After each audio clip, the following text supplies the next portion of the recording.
इस महल में जहाँ अनाज रखा जाता था वहाँ आग लगी थी। रियान की मदद से आग बुझाई जा चुकी थी। रूहानिका भी वहीं मौजूद थी। सबके चिल्लाने की आवाज़ सुन के वो भी वहाँ गई थी। आग बुझाने के बाद रियान ने अधीनस्थ इस बात का पता लगाने में जुट गए कि आग लगी तो लगी कैसे। रूहानिका ने भी यही सवाल रियान को देखकर किया। रात के वक्त वो भी ऐसे मौसम में आग कैसे लग सकती है जब तक कि कोई जानबूझकर आग न लगाए। रूहानिका की ये बात सुनकर अनल जो वही खड़ा था बोला, लेकिन राजकुमारी कोई आग लगाएगा ही क्यों? अनाज के भंडार में आग लगा के किसी को क्या ही मिलेगा? ये तो महल के सबसे आखिरी कोने में है। इससे तो किसी की भी मृत्यु नहीं होगी। न ही यहाँ कुछ ऐसा है जिसे जलाकर नष्ट करना हो। वही तो मैं भी समझ नहीं पा रही हूँ। इस आग को लगाने में उसका क्या है? आग लगाने में यह ध्यान खींचने के अलावा कुछ भी नहीं है। उसने इतना ही कहा था कि उसके दिमाग में एक बात आई और उसने अचानक से रियान के चेहरे की तरफ देखा। जब रियान ने उसकी वो बात सुनी तो जैसे उसके दिमाग में भी वही बात आई। रूहानिका झट से समझ गई, आग लगाने का मकसद अनाजगर को बर्बाद करना नहीं बल्कि हमारा ध्यान खींचना था। वो दोनों जैसे कुछ समझे हों एक ही दिशा में दौड़ पड़े। अनल को भी अभी पूरी जांच करनी थी, इसलिए वो यहाँ से कहीं नहीं जा सकता था। जैसे ही दोनों रियान के कमरे के सामने पहुंचे उन्होंने सैनिकों को वहाँ बेहोश पड़े देखा। उन दोनों का ही दिल धक से रह गया। उन सैनिकों को इग्नोर करके जब दोनों ने दरवाज़ा खोलकर अंदर गए तो वहाँ का दृश्य देख के लगभग हैरान होने से नहीं रोक पाए। कमरे का पूरा सामान फैला हुआ था जिसे साफ पता चल रहा था कि यहाँ पर बहुत ही भयंकर हाथापाई हुई है। सिर्फ इतना ही नहीं, वहाँ काफ़ी सारा खून भी फैला हुआ था। कमरे का सारा सामान फैला हुआ था जिसे साफ पता चल रहा था कि वहाँ बहुत भयंकर हाथापाई हुई है। सिर्फ इतना ही नहीं, वहाँ काफ़ी सारा खून भी फैला हुआ था। रागिनी उन्हें कमरे में बिस्तर के बगल में नीचे बेहोश पड़ी मिली। उनके हाथ से अभी भी खून निकल रहा था। रियान तुरंत उसके पास भाग के आया और उसे उठाकर बिस्तर पर रख दिया। उसके सिर से भी थोड़ा सा खून निकल रहा था मगर वो सूख चुका था। उसने अपना हाथ उसके सिर पर रखा और अपनी शक्तियों से बाहरी चोटों को भर दिया, मगर जब उसके हाथ की चोट को भरने की कोशिश की तो उस पर जादू का असर नहीं हुआ। उसके हाथ की वो चोट ठीक ही नहीं हो रही थी, उसमें अभी भी थोड़ा सा खून रिस रहा था। रूहानिका रागिनी का हाथ पकड़ा और उसे खून को बहने से रोकने के लिए एक खास विद्या का इस्तेमाल किया जिससे वो खून कुछ देर तक रुक गया। फिर बहुत ही सीरियस भाव से बोली, ये कोई मामूली चोट नहीं है। इसकी यह हथेली जरूर किसी आत्मनाशक हथियार से जख्मी हुई है, तभी तो ये खून रुक नहीं रहा। मेरी शक्तियों ने इसे थोड़ी देर के लिए रोक दिया मगर इसका स्तर स्थायी है। फिर सपाट लहजे में रियान की तरफ देख के बोली, मैं रागिनी को अपने साथ लेकर जा रही हूँ। रियान ने उसे घूर कर देखा और बोला, क्या ये तुम्हें कहीं जाने की हालत में लग रही है? ये यहीं रहेंगी, इन्हें बाहर ले जाना बिल्कुल भी खतरे से खाली नहीं है। रूहानिका भी इस बार बिना डरे बोली, इसका यहाँ रहना भी बिल्कुल सुरक्षित नहीं है। इस महल को तो छोड़िए, आपके कमरे में होते हुए भी जब इस पर हमला हो सकता है तो दूसरी बार क्यों नहीं हो सकता? फिलहाल मुझे नहीं लगता रागिनी अगर होश में आएगी तो आपको देखेगी तो जरा भी खुश होगी। कहीं उसे ये न लगे कि ये हमला आप ही ने करवाया है। बेहतर है मैं फ़िलहाल इसे यहाँ से किसी और जगह पर ले जाऊँ।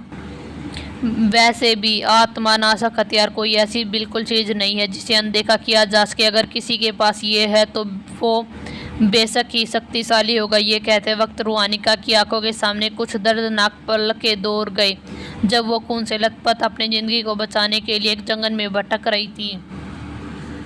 उसने तुरंत उन नज़रों को झटक दिया और आगे बोली, मैं आप पे किसी भी तरह का शक नहीं कर रही हूँ लेकिन अब इसे यहाँ नहीं छोड़ सकती। रियान ने गहरी सांस ली, फिर बिना इमोशन के साथ बोला, ठीक है जाओ, लेकिन बस ध्यान रखना।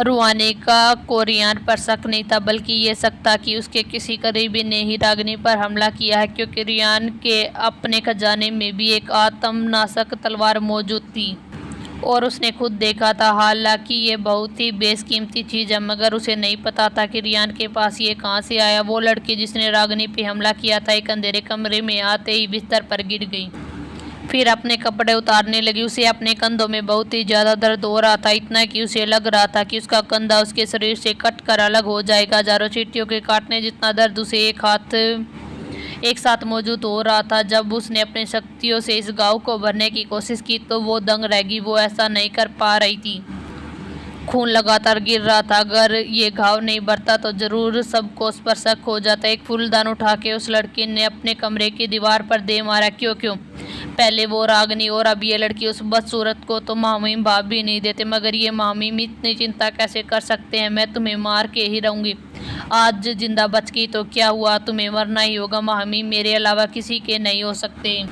तो इस लड़की का नाम था संगरीला। इसके पिता ने एक युद्ध में रियान की जान बताई थी, जिस चक्कर में उनकी मौत हो गई। उनकी मौत के बाद उनके परिवार में उनकी बेटे की देखभाल के लिए कोई नहीं बचा, तो इसलिए उसने बस इस लड़की को अपनी महल में रहने की अनुमति दे दी। कुछ समय तक उसने रंगीला पे नज़र भी रखवाया था, मगर वो बिल्कुल बाकी लड़कियों की तरह ही थी, इसलिए समय बीतने के साथ उस पर किसी भी तरह की नज़र नहीं रखी जाने लगी। और इसी बीतते समय के साथ न जाने कब संगरीला को रियान से प्यार हो गया, जिस बात की खुद रियान तक को खबर नहीं थी। उसे तो शायद अब ये लड़की याद भी नहीं होगी, मगर ये लड़की हर उस लड़की को मार देती थी जो जरा भी रियान के करीब आती या आने की कोशिश करती। उसे लगता था कि रियान ने उसे यहाँ रहने दिया है क्योंकि वो उसे पसंद करता है। वो भले ही कोई राजकुमारी नहीं है, मगर वो यह राजकुमारी की तरह ही रहती थी। उसे कभी भी किसी चीज़ की कमी नहीं रही थी। सभी दासियाँ उसके आदेशों का पालन करती थी। इसी बात ने उसे धीरे धीरे महसूस करने दिया कि इस महल की वह महारानी है। उसे लगा था कि रियान खुद ऐसा करने दे रहा, मगर असल बात यह थी कि उसे इस बात की खबर भी नहीं थी। वैसे भी उसके पास इन मामलों के लिए समय नहीं था, लेकिन जब अचानक रियान का विवाह रागनी से तय हुआ तो उसे इतना गुस्सा आया कि वो उसकी जान ही ले। उसने ऐसी कई कोशिशें की थी, मगर अफसोस वो विफल रही, क्योंकि विवाह तय होने के बाद सम्राट ने सुरक्षा को अपने हाथों में ले लिया था। उनके खास सेवक चुपके से रागनी की सुरक्षा करते थे। जब रियान विवाह में उपस्थित नहीं हुआ तो वो काफ़ी खुश हुई थी। रियान के लिए वो लड़की कोई भी मायने नहीं रखती थी। इस बात ने उसे राहत मिली, मगर उसे वो नाम का रिश्ता भी मंजूर नहीं था, इसलिए तो उसने कई चालें चली रागनी को मारने की, मगर हर बार किस्मत से वो बच गई। उस दिन जंगल में भी इसी ने रागनी की हत्या का आदेश दिया था। पहले आपने एक जासूस को उसके महल में भेजा, फिर खाने में बेहोशी की दवा मिलाने का आदेश दिया ताकि उसके बाकी के आदमी उसे चुपके से वहाँ से ले जाए और मारकर तालाब में फेंक दें, ताकि ये सिर्फ एक दुर्घटना लगे। उसने उसे मरवाने के लिए रियान का नाम का भी इस्तेमाल किया, ताकि अगर किसी तरह मूर्ख बच जाए तो जीवन भर मामूम से डरती रही। यही वो वक्त था जब रागनी की आत्मा उसके असली शरीर में आई थी, जिसके कारण उसकी सारी योजना विफल हो गई थी। संगरीला ने यामिनी को भी गुप्त रूप से पत्र भेजा, जिससे ये जानकारी थी कि रागनी महल में नहीं है, ताकि उसकी प्रतिष्ठा बर्बाद की जा सके। वैसे तो वो कभी भी सामने आकर खुद हमला नहीं करती थी, बल्कि दूसरों के कंधे पर बंदूक रखकर चलाती थी, मगर जब उसने रागनी को रियान की बाहों में देखा तो वो उस लड़की को अपने हाथों से मारना चाहती थी, जिसके लिए रियान चिंता कर रहा था।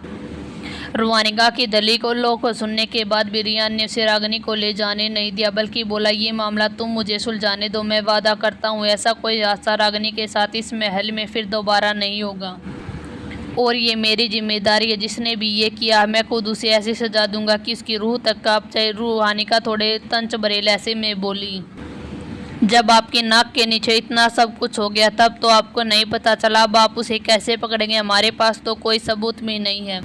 असल में रुहानिका को इस बात पर गुस्सा आया था कि रियान के होते हुए भी उसके महल में रागनी पर हमला हुआ, वो भी उसके अनमोल खजाने में से एक आत्मनाशक तलवार की मदद से। उसे कोई खबर तक नहीं लगी। वो इसे अकेले कैसे छोड़ सकता था? अगर वो बेहोश में नहीं होती तो शायद वो मारी जा चुकी होती। वो दोनों भाई बैठे रहे। लगातार 2 घंटे बाद रागनी को वापस होश आया। होश में आते ही रागनी ने इस बार सबसे पहले रुहानिका को देखा। रुहानिका ने उसे तुरंत गले लगा लिया और बोली, आखिरकार तुम्हें होश आ ही गया। तुम्हें पता है मैं कितना डर गई थी। मगर रागनी उसकी बात को पूरी तरह अनसुना करते हुए बोली, मैं कहाँ हूँ इस वक्त? उसके इस सवाल पर रुहानिका चुप हो गई। उसने कोई जवाब नहीं दिया, मगर फिर थोड़ा सा हिचकिचाते हुए बोली, देखो तुम गुस्सा मत करना। मगर इससे पहले कि वो आगे कुछ कह पाती, रागनी ने रियान को देख लिया और गुस्से से उस पर एक फूलदान बिस्तर के बगल में उठाकर फेंकते हुए बोली, तुम? रियान एक मूवमेंट के साथ उसके हमले से बच गया, मगर रागनी की आंखों में इस वक्त बेशुमार नफरत नजर आ रही थी और वो इस नफरत को छुपाने की बिल्कुल भी कोशिश नहीं कर रही थी। रागिनी रुहानिका को छोड़ के सीधे रियान की तरफ बढ़ गई और उसका आत्मनाशक खंजर वापस उसके हाथों में प्रकट हो गया। रागिनी उसे रियान की तरफ तानते हुए बोली, अगर मुझे मारना चाहते हो तो खुलकर सामने से कोशिश कीजिए महामिम, यूँ छुप कर किसी और से हमला करवाना आपको शोभा नहीं देता। रुआनिका रागिनी के हाथ में पकड़े हुए खंजर को झट से पहचान गई। ये तो एक आत्मनाशक हथियार है। फिर वो कुछ सोचते हुए बोली, मतलब ये जिस आत्मनाशक खंजर से घायल हुई थी वो इसी का था। अगर तुम्हें मुझे मारना है तो सामने से मारने की कोशिश करो ना, मैं भी आखिरी दम तक तुमसे लड़ूंगी, चाहे फिर इसकी कीमत मेरी जान ही क्यों न हो। मैं डरती नहीं हूँ तुमसे। रियान को रागिनी धमका रही थी। अगर इस वक्त कोई और होता तो अब तक मारा जा चुका होता। रुहानी उसके सामने आकर बोली, रागिनी तुम गलत समझ रही हो, तुम पे रियान ने हमला नहीं करवाया था। तो रागिनी तंच भरे लहजे में बोली, मामिम को मुझ जैसी लड़की पे हमला करके अपना समय थोड़ी न व्यर्थ करेंगे। इनका ये काम करने के लिए तो बहुत सारे सेवक मौजूद हैं, बस एक आदेश भर की ही तो देर है। रियान ने रुआनिका को दूर किया और खुद रागिनी के सामने आके बोला, तुम्हें ऐसा क्यों लगता है कि मैंने तुम्हें मारने की कोशिश की है? अपने ठंडे दिमाग से सोचो, अगर वाकई में मैं तुम्हें अपनी शक्तियों के साथ मारना चाहता तो तुम जीवित खड़ी नहीं होती। भले ही रियान की बात थोड़ी कड़वी थी, लेकिन फिलहाल यही सच था। अगर मैं तुम्हें मारना ही चाहते तो ये चुटकियों का खेल खत्म हो जाता। वैसे भी मैं जो करता हूँ सामने से करता हूँ, किसी के पीठ पीछे हमला नहीं करता। रागिनी ने बिल्कुल सपाट लहजे में मानने से इनकार कर दिया और बोली, ये तुम्हारा एक महल है, तुम्हारा ही महल है तो बताओ ना, तुम्हारे महल में तुम्हारी मर्जी के बिना कौन मुझे मारने की कोशिश कर सकता, बताओ। ये गलती तो वाकई रियान के प्रबंधन में हुई थी, जिसके कारण रागिनी पे हमला हुआ था। रागिनी को रियान को यहाँ मौजूद देख के ये अंदाज़ा लगाने में देर नहीं लगी कि वो इस वक्त रियान के महल ही में है। वैसे भी वो बचपन से ही बहुत ही तेज थी, बाल की खाल निकाल के ही दम लेती थी, इसलिए आज उसने सोच लिया था कि आज या फिर पार होगी। उसके दिमाग में रियान को लेकर काफ़ी वक्त से उलझन थी। वो ये समझ नहीं पा रही थी कि वो वाकई उसका दुश्मन है या नहीं, इसलिए आज उसने इस बात का फैसला करने का तय कर लिया था। रियान ने रागिनी से सवाल किया, तुम्हें क्यों लगता है कि मैं तुम्हें मारना चाहता हूँ?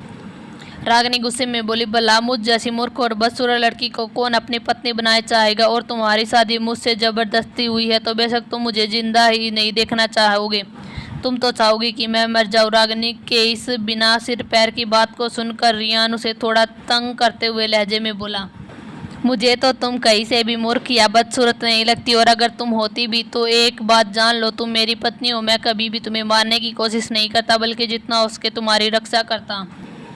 उन दोनों की ऐसी बातें सुनकर रुआनिका के कान पक गए। अंतिम में रियान का बीच बचाव करते हुए बोली, रागिनी रियान जो भी बोल रहा वो सच है। दुनिया में कोई भी तुम्हें नुकसान पहुंचाने की कोशिश करे, लेकिन रियान कभी भी नहीं कर सकता।